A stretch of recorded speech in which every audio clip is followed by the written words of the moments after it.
فبأي آلاء ربكما تكذبان. Kata beliau Al-Qatadah, dari Qatadah, yaitu Qatadah bin Di'amah Abul Khattab As-Sadusi Al-Basri. Ya, memang ini hadits lemah ya dari riwayat ini. Tapi ada pendukung-pendukung lain dari riwayat Abu Hurairah radhiyallahu taala anhu. Dan ini hadits dimaklumi ya haditsnya. Ya, sudah berlalu 3 hadits. Ada dari hadits Abdullah bin Amr, hadits Ibnu Abbas, kemudian hadits Ibnu Umar, lalu hadits ini. Dan ini saling menguatkan. Kata beliau dari Qatadah, yaitu Qatadah bin Di'amah Abul Khattab As-Sadusi Al-Basri. Ya, dan beliau ini Qatadah dari rawi thiqah yang terpercaya. Imam ahli hadits terkenal. Ya. Disebutkan oleh Matar Al-Warraq bahwa Qatadah ini mazala Qatadatu mualliman hatta mat. Qatadah ini terus sebagai seorang guru yang mengajarkan ilmu sampai dia meninggal. Ini dari husnul khatimah ya. Seorang duduk, dia hanya mengajar saja, mengajarkan ilmu kepada manusia sampai dia meninggal. Ya. Dan Qatadah berkata, saya tidak pernah memberi fatwa dari pendapat saya pribadi. Dan itu sudah berlangsung bersama saya selama 20 tahun. Di sebagian riwayat 30 tahun. Jadi beliau kalau menjawab pertanyaan, itu tidak ada dari pendapat beliau pribadi. Semuanya beliau sandarkan kepada riwayat atau athar. Dan kata Qatadah, ma fil Qur'ani ayatun illa qad sami'tu fiha syai'an. Kata Qatadah, saya tidak ada satu ayat pun dalam Al-Quran kecuali saya pernah dengar riwayat tentang ayat itu. Nah, ini menunjukkan luasnya pengetahuan Qatadah ya terhadap ayat-ayat Al-Quran. Baik, dan di sini ada ucapan yang indah dari Imam Ad-Dhahabi, ingin saya bacakan sebagai pelajarannya. Qatadah ini tergelincir rahimahullah di dalam pembahasan takdir. Ada kekeliruan beliau di pembahasan takdir. Ya, karena itu diingatkan oleh Imam Ad-Dhahabi kekeliruan ini. Dan beliau berkata, nasallallahu al-afwa.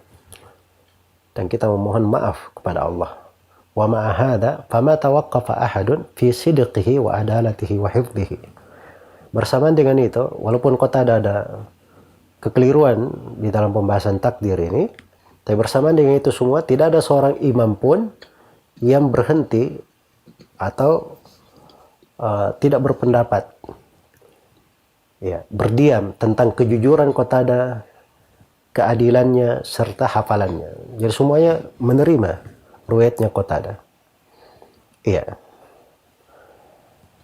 Kata beliau, wala'alla Allah ya'dhuru amthalahu mimman talabbasa bi bid'atin yuridu biha ta'dhim al-bari wa tanzihahu. Ya, wa badala wus'ahu. Wallahu hakamun adalun latifun bi ibadihi wa la yus'alu amma yaf'al.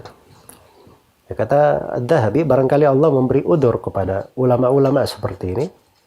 Dia jatuh di dalam bid'ah, tetapi dia jatuh dalam bid'ah itu apa? Dia menginginkan untuk mengagungkan Allah dan mensucikan Allah. Dan dia sudah mengerahkan segala kemampuannya untuk belajar dan mempelajari, ya. Tapi dia jatuh di dalam kekeliruan.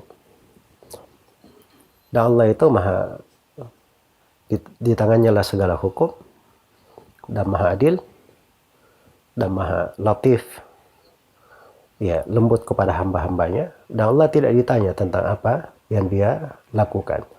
Ini kalimat-kalimat dari Ad-Dhahabi ini ada kaitannya dengan pembahasan takdir ya. Beliau tetapkan keyakinan ahli sunnah dalam hal itu.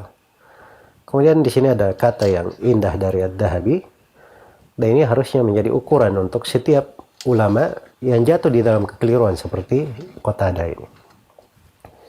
Kata beliau, "Tsumma innal kabira min a'immatil ilm idza kathura sawabuhu wa ulima taharrihi lil haqq wattasa'a ilmuhu wa dhahara daka'uhu wa urifa salahuhu wa wara'uhu wa ittiba'uhu yughfar lahu zalaluhu wa la nudalliluhu wa natrahuhu wa nansa mahasinahu." Kata beliau, kemudian seorang ulama besar dari tokoh agama ini, imam agama ini, kalau kebenarannya itu sudah banyak dan sudah diketahui dia sangat teliti untuk mengambil kebenaran, mencari kebenaran, dan ilmunya sangat luas dan kepandaiannya itu sangat tampak, diketahui kesolihannya, waraknya, dan diketahui bagaimana dia mengikuti jejak Nabi, maka kalau dia ada kekeliruan itu dimaafkan kekeliruannya. Tidak boleh kita sesatkan dia. Tidak boleh kita buang dan kita lupa dari kebaikannya. Naam, kata Dhahabi, betul. La naqtadi bihi fi bid'atihi wa khata'ihi. Betul, kita tidak boleh ikuti bid'ah dan kesalahannya. Wa narju lahu taubatu min dzalik. Dan kita harapkan dia bertobat dari hal tersebut. Nah, ini sikap ya pertengahan. Jadi kalau setiap alim yang jatuh di dalam kekeliruan misalnya, langsung kita hukumi, dikeluarkan dari ahli sunnah, kemudian dibid'ahkan, dikatakan ahli bid'ah. Tidak ada ulama yang tersisa. So, ulama itu setinggi apapun kedudukannya tetap manusia. Ya. Kadang ada kekeliruannya yang kelihatan dan tampak. Seperti Qatada di sini, beliau jatuh di dalam kekeliruan di pembahasan takdir, tapi bersamaan dengan itu kekeliruannya, bid'ahnya tidak diikuti, tapi beliau tetap dihormati karena beliau adalah tokoh dari penyandang ilmu besar. Diketahui akan kesolihannya, diketahui bagaimana keseriusan beliau mengikuti kebenaran. Iya, baik. Ini dari hal yang indah ya, pendidikan-pendidikan yang bagus di dalam belajar. Bahwa seorang penuntut ilmu itu harus pandai menempatkan segala sesuatu pada tempatnya.